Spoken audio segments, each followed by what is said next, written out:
Many ancient scriptures mention supernatural beings, representing the powers of good and evil. However, not all of these entities fall neatly into such categories. For centuries, people in the Arabic world have spoken of creatures who bring both fortune and pain. But despite the age of these legends, recent reports from the near appear to indicate that even our modern world is subject to the dread of the Djinn, who are unique beings in ancient folklore who frequently defy the typical classification of supernatural entities as angels or demons. They, like humans, are said to have free will, letting them choose between good, evil, or neutrality. Nonetheless, Western culture frequently depicts the Djinn as genies, wish-granting beings who emerge from lamps. The real Djinn is far more sophisticated. The word Djinn is derived from the Semitic root Jan, which means to disguise or adapt. Its exact definition in Arabic is debatable, but it is related to comparable phrases in Latin and Persian. The mingling of civilizations, as well as the birth of Islam, complicates tracing the legend's beginnings. Though researchers agree that it dates back thousands of years, others feel that the widespread occurrence of comparable beings in various cultures lends credence to their reality.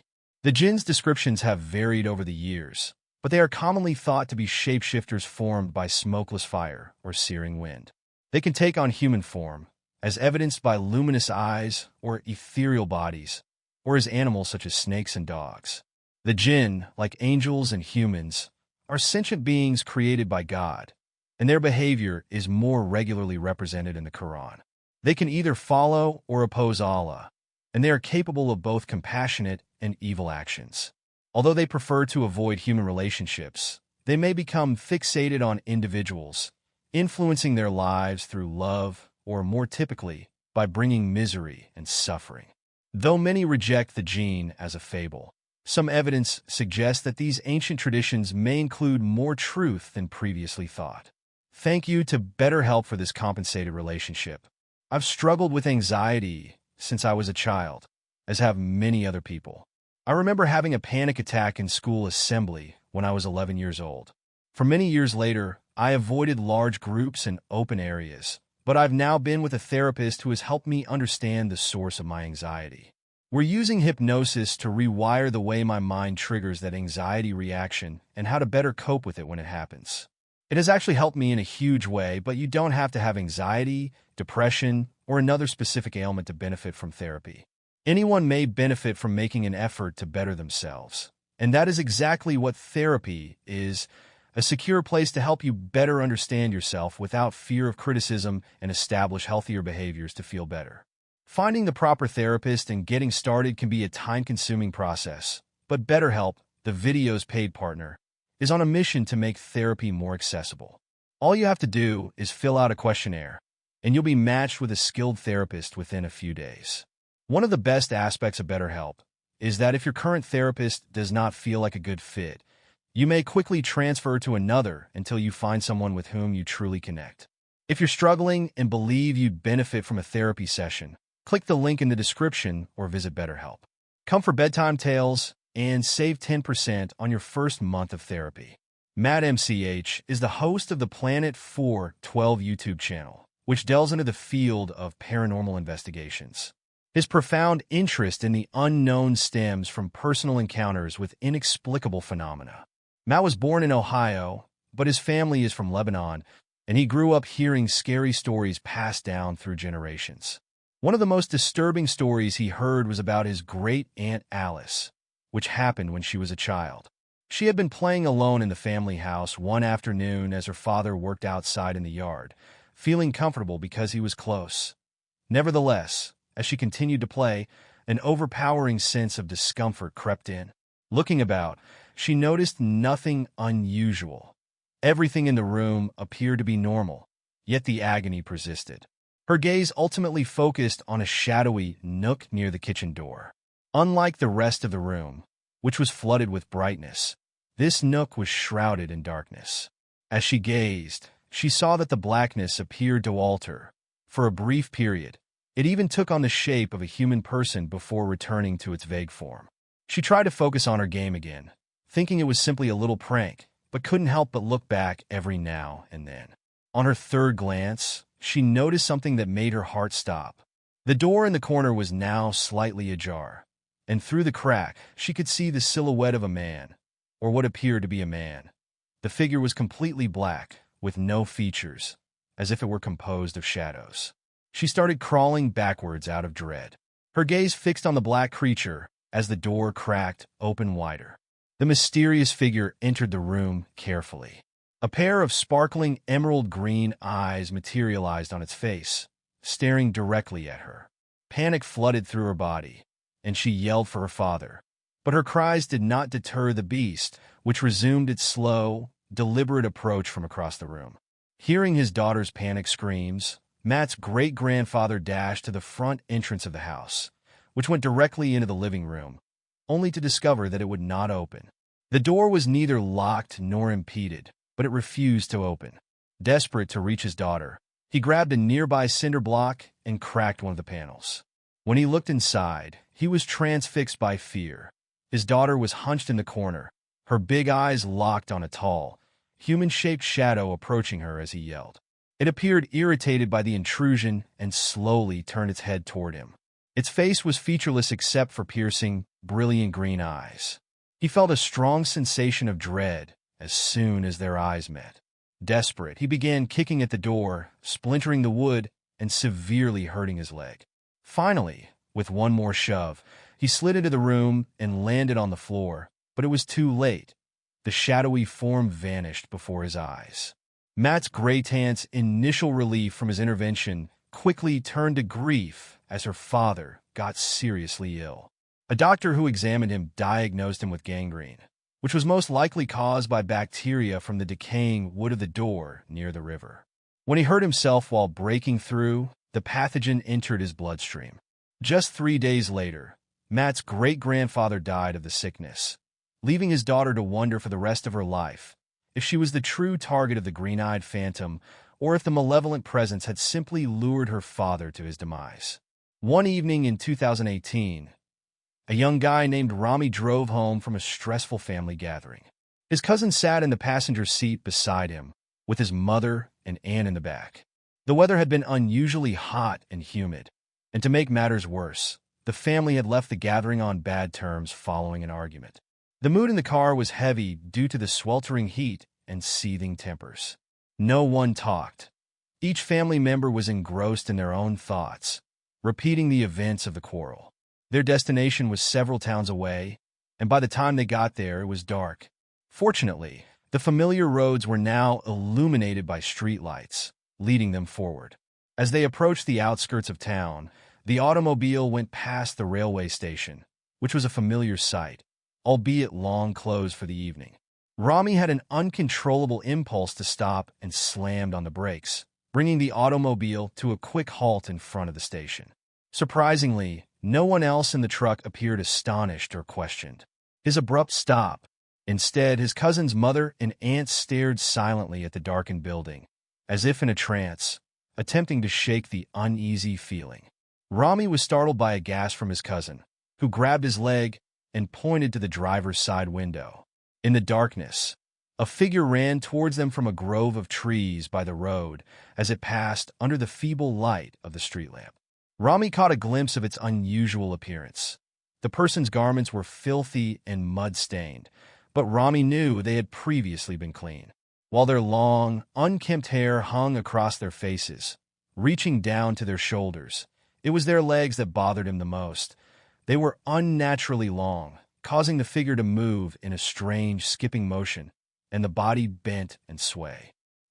Unnaturally, almost as if it was riding an invisible horse.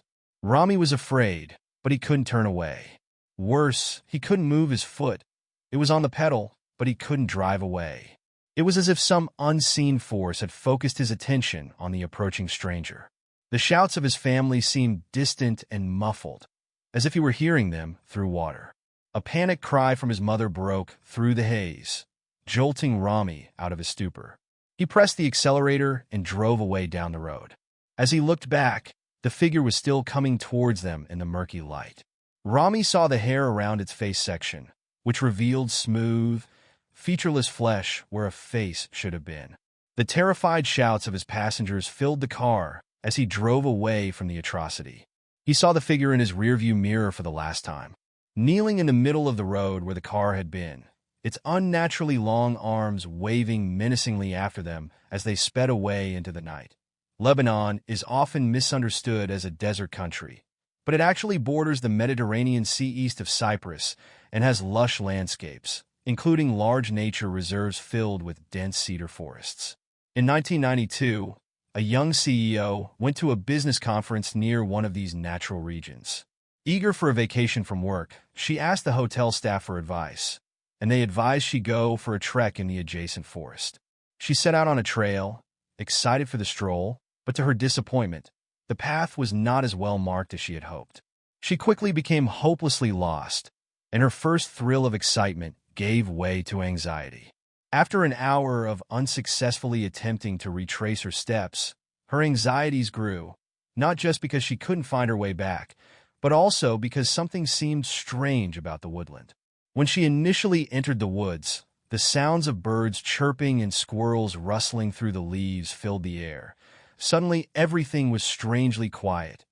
Even the wind, which had been softly swaying the branches, appeared to have vanished. Alone in the silence, she had an overpowering sensation of solitude. Desperate, she decided to leave the route and travel in the direction she thought the hotel was. She picked up her pace and pushed through the trees, eventually coming across a little brick structure set in a grove. She was relieved, hoping it was a ranger station with a phone, but as she neared, she realized it wasn't a ranger station at all. Instead, it resembled an ancient bathhouse. Even more perplexing was the lack of a door. She circled the building twice, looking for some kind of entrance, but found none. As she finished her second loop and returned to where she had started, she was surprised to discover a figure waiting outside. It had a long, flowing cloak, so she assumed it was a bathhouse employee. She was ready to shout out when she noticed something strange. Its feet, while initially appearing normal, terminated in blunted hooves coated in dark, bristly fur. Her heart raced as she gasped and returned her gaze to the figure's upper torso, only to see that its face was totally obscured beneath a hood. Regardless, she could feel its stare fixed on her. Paralyzed by shock, she stared as the figure gently lifted an arm, indicating for her to approach. As it moved, a flash of emerald green light appeared where its eye should have been. She spun around in panic and dashed away as fast as her legs could take her. When she arrived at a safe distance, she turned back, expecting to see the creature pursuing her. But to her surprise, both the brick building and the enigmatic cloven-hooved monster had vanished. As she gathered her breath, the noises of the jungle began to return. Birds chirped as the wind rustled through the branches once more. She soon found her way back to the road leading to the hotel, but too shaken to explain what had happened, she initially said nothing to the staff when they inquired about her hike. Instead, she quickly nodded and raced to her room. The event tormented her for the next 4 days, but she still needed to attend meetings before she could depart. On her last day, she spoke with one of the maids about her experience. Instead of astonishment, the hotel employee issued a severe, cryptic warning. Without emotion, she stated that creatures lived deep in the forest, having been there far longer than people. She warned that these beings should never be disturbed, as they may become more than merely interested in individuals who cross their way. What are we to make of these and other stories purporting to describe human connection with the Djinn?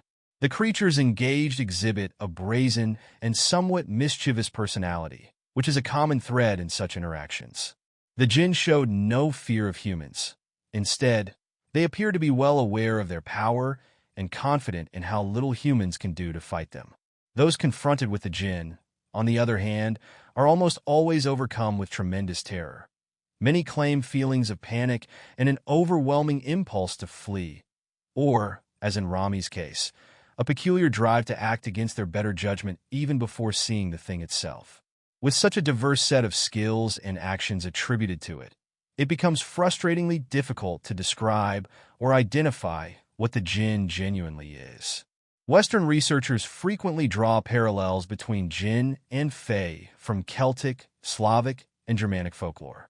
The Fae, like the Djinn, are thought to be a diverse group of spirits, ranging from benevolent nymphs to mischievous house elves and even malignant creatures. The Fae, who have bright red or green eyes, are also known to be drawn to specific places, objects, or individuals. This parallel does not contradict the Quranic or ancient Arabic accounts of the Jinn in Islamic tradition. They are explicitly identified as entities created by God, alongside humans and angels. The idea that they were created from smokeless fire implies that they can change shape, appearing as nothing more than shadows, as in Matt's great aunt story. Skeptics, on the other hand, believe that the Jinn are a psychological phenomenon. They say that many of those who claim to have had encounters originate from legend-rich cultures, making them more likely to interpret bizarre events as supernatural. The Djinn legend's popularity in the Near East is unsurprising given that the animals are claimed to be indigenous. Another intriguing notion proposes that they could be alien or interdimensional entities. According to this viewpoint, they exist in a dimension parallel to ours, occasionally interacting with the physical world in ways that we can observe. This could explain their capacity to appear and disappear as needed, as well as their apparent difficulties duplicating human shapes. Convincingly, some proponents go even further, speculating that they are energy creatures linked to electromagnetic fields or plasma. Could the smokeless fire referenced in Islamic texts represent pure energy? If this is the case, their potential to control physical stuff may become clearer. Ultimately, despite the numerous possibilities, there is simply insufficient factual evidence to verify the Jinn's existence. The majority of what we have are stories created by humanity's instinctual fight-or-flight response and subsequent need to communicate these disturbing experiences. Perhaps by narrating these stories, the concept of Djinn spreads across cultures and generations. In the end, both doubters and believers agree on one thing. The Djinn will always be associated with twilight, elusive and hovering just on the border of perception, relying on eyewitness stories and dodging any attempts to obtain definitive proof of their existence, a time narrative.